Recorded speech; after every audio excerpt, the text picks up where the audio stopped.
What is summer solstice? Why do we celebrate it? And why does it even matter to us living in the 21st century?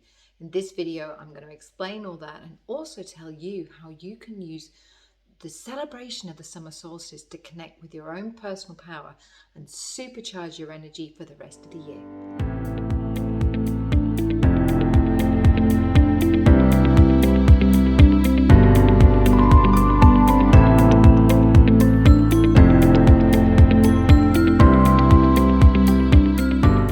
Hi, welcome to Reroute Your Life. If you haven't met me before, my name is Emma Jane. I'm a personal growth and spiritual growth coach and author of Walking the Wheel of the Year. So if you're looking to align your spirituality with the cycles of nature, or if you want to find out how you can align your personal development and personal growth with nature's seasonal cycles, then you found the right place. So don't forget to hit that subscribe button. So in this video, we're going to talk all about summer solstice. What is it? Why do we celebrate it? Why does it even matter to us in the 21st century? And I'm also going to tell you a little bit about how I work with summer solstice on my personal growth to align with my personal power and give an energy boost throughout the rest of the wheel, which you can also do too. So let's jump straight into it. You ready? Let's go.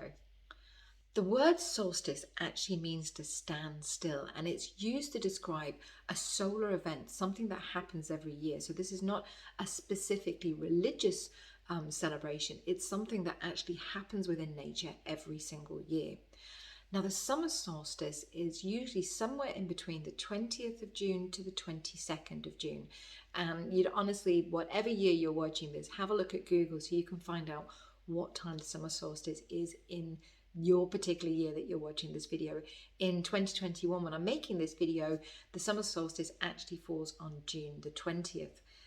Now, there are two solstices a year. You have winter solstice and summer solstice. And if you want to find out more about winter solstice and how I celebrate that, you can check out this video up here. So summer solstice is also known as midsummer, or it's also known as Litha, which is an Anglo-Saxon word which basically used to describe the months of June and July, or the lightest time of the year. And this makes sense because the summer solstice is the longest day of the year, the longest day we have sunlight.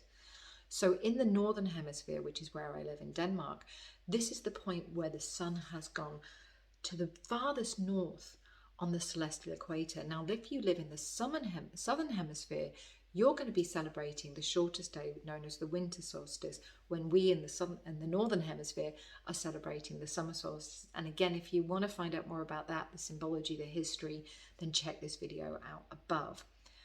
But I find it so interesting that these 2 points throughout the year, the summer solstice, the winter solstice, have been so important to humankind across history. And you can find this by looking at Neolithic or Stone Age monuments such as Stonehenge, Callanish, Brinkelly Du.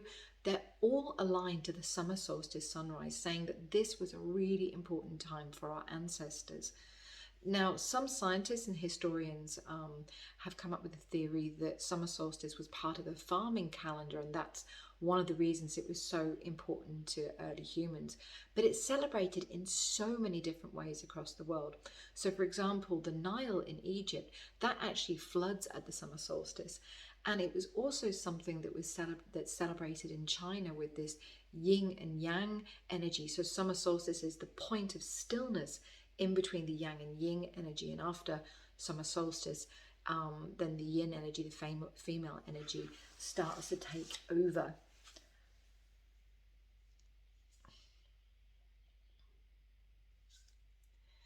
It also was celebrated very much by the Nordic culture, the Viking cultures, and this was a time, a very important time of laws being made, of marriages, which were different families coming together, and pretty much contracts in those days were held. So this was a time of people getting together and sorting out the important things in life, the way that the world worked. And it's still actually celebrated in Denmark today, although we don't call it summer solstice. It's celebrated St. Hansaften, and there's this, big bonfires, and they actually burn effigies of the witch, which I'm not too happy about, but it's a cultural thing. So this is a time of the year that is super important for so many different cultures. And historically, We know it was important, but we don't know exactly how our Celtic ancestors, how our Stone Age ancestors celebrated this. We only have the monuments left behind. And I think that's one of the things that's so fascinating about this time of year as a 21st century person, because it gives us the opportunity to interpret this in our own way. And some people actually believe, and this is something that I believe myself, that after the summer solstice, because this is the longest day and the shortest night, that the sunrise after the summer solstice is the winter sun being born.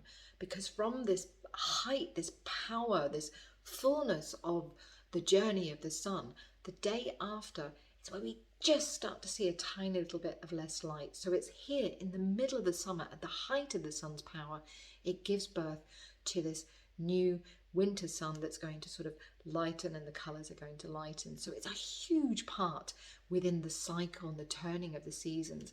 And one of the things that I find really powerful about studying and following seasonal spirituality is how when we connect to nature and we connect to this journey of the seasons, we see and recognize and mirror our own journey as human beings, and that we have our low points, we have our times of going internal, like in the winter, we have our times of growth throughout the spring, throughout Imbolc or Stara, throughout Beltane. We have this height of power, and then we start the harvest.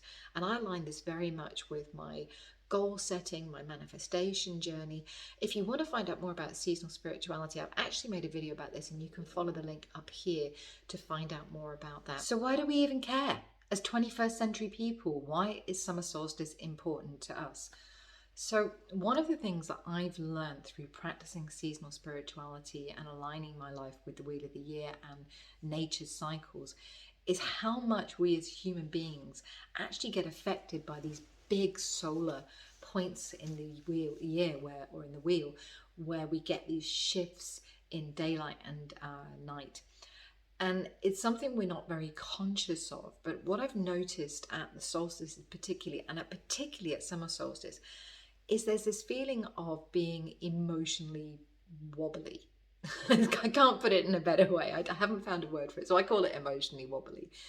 And a lot of people, in fact, a lot of people that I've walked the wheel with in my courses, in my online courses, and just also people that aren't connected to the wheel of the year, feel this emotional tension. Some people have struggled to be able to sleep on the days leading up to summer solstice. Some people just feel emotionally drained. Some people feel overwhelmed. Some people feel super excited, sort of manic. There's all these different projects going on, things happening. And this is why I believe that stopping and taking that moment of stillness at the solstice to recognize, to connect with ourselves, to connect with the power energy that's happening in nature, and to just to take a moment's breath at this time of year is super important, not only for our spiritual growth and personal growth, but also for our mental health. And what happens usually 3 days after summer solstice, 3 or 4 days after summer solstice, all these emotional wobbly feelings tend to start to calm down. And I personally think, and again, this is just my opinion, I personally think that we're responding to this shift, this journey of the sun, and this change in the way that the light is going to be affected. And, you know, it's a bit like how women's menstruation can be aligned with the moon, and with the moon and the tides. You know, it's all interconnected. And I'm sure there's some very complicated science behind it. It's not something I have words for. It's just something that I've seen. And I think that that's why summer solstice is an important time, is to take that time of a mental health check-in, a spiritual growth check-in, a personal growth check-in. Where are we in lives? If you follow a linear calendar, and by that I mean from January through to December, this is the midpoint of the year. This is a great time to take stock of where you are, what you're doing, your quality of life, your quality of your career, and just do that inventory to see where you're at and where you want to be. So it's a fantastic time for a person who, for spiritual growth or personal growth people, or for someone who just wants to take a stock and take a check, to really take some time for self-awareness and to check in with themselves. So that's a brief introduction to summer solstice. I hope that you found it useful. If you want to find out other ways of working with the wheel of the year, if you want to look into other ways that you can look at folk traditions to celebrate summer solstice, or look at different personal growth tools you want to work with, of course, I've got two things for you that can help with that. One is my online course. The details are below, so you can go and check that out. Or if you like to do sort of more self-study, then you can get my book, Walking the Wheel of the Year. It's on Amazon and most other bookshops as well, so you can get that. And in that, there's about 10 different pages of personal development and spiritual tools, ceremonies, journeys, specifically for summer solstice and the rest of the wheel as well. So you got it in all the book. So if you have any questions, if you have any stories about how you celebrate summer solstice, I would love, love, love to hear from you in the comments below. And if you've taken some of these ideas from this video and you use them, and I'd love to hear how it goes with you and how these really help with changing your life and getting your personal power. The last thing I wanted to tell you about that can really help with spiritually celebrating summer solstice is another way that I do this is I like to connect with my spirit animal and to do a journey, a guided journey at summer solstice every year, to connect with that animal and connect with what I see as one of the sources of my strengths. And if you're not sure how to do that, you can check out my Find Your Spirit Animal course, which is like a little mini course with a PDF and a guided journey. I'll put the links down below because it's really, really powerful, I feel, to connect with your spirit animal at this time of year. That's all for now. I'm literally going to go and get myself ready for tomorrow. We've got a bonfire to build. It's going to be summer solstice, and I am so looking forward to spending the day celebrating my power and honoring this time in the wheel and in this time in nature's journey. I hope you enjoyed this video. If you like this video, please share it, hit the like, hit the subscribe, and don't forget to ring the bell so that you get notified every time I bring a new video out as well. I hope that you've enjoyed it and that you've got something from this video that you can use in your life. And until we see each other again, remember, the most important thing to do in life is to reroot within yourself and enjoy your life's journey, because that's what it's all about.